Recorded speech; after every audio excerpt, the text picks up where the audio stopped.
You'll be hard-pressed to find the Pokemon that are more forgettable than Seels and Dewgongs.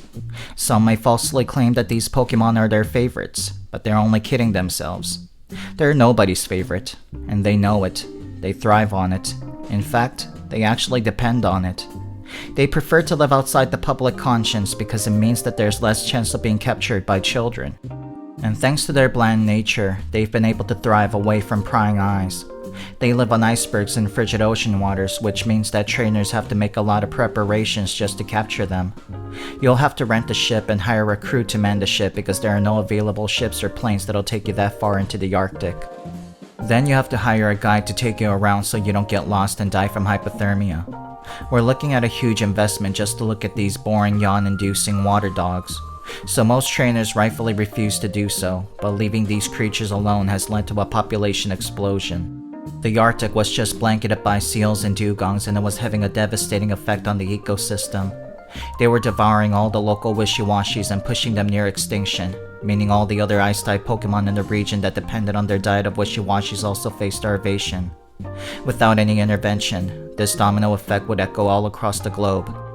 Once the Pokemon scientists received word of this impending calamity, they came together to forge a plan.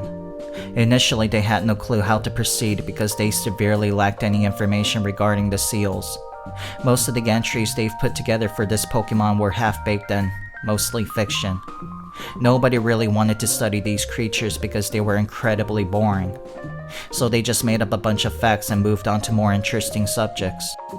First, the scientists thought about introducing their natural predator to control the seal population, but they didn't know if the seals even had a natural predator. So they just released a bunch of Sharpedos in their habitat since they're carnivorous and loved eating anything with a pulse. But this turned out to be quite short-sighted, seeing as how all the Sharpedos immediately froze to death upon release. It was back to the drawing board. This time they put together a campaign to encourage trainers to capture more seals for cash considerations. This sparked a short-lived trend in people capturing these Pokemon, but they soon realized that they were spending more money than they earned just traveling to the Arctic. And the scientists didn't have much in the budget to compensate for their travel expenses. After their second plan had failed, the scientists felt that they had already wasted too much of their time. They struggled to justify spending even more on such aggressively average creatures.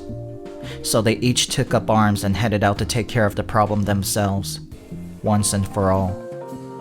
I'm a ruby the size of a tangerine, and this has been another episode of Pokemon Phax. Stay tuned for more factual Pokemon facts. Have a wonderful Pokemon day.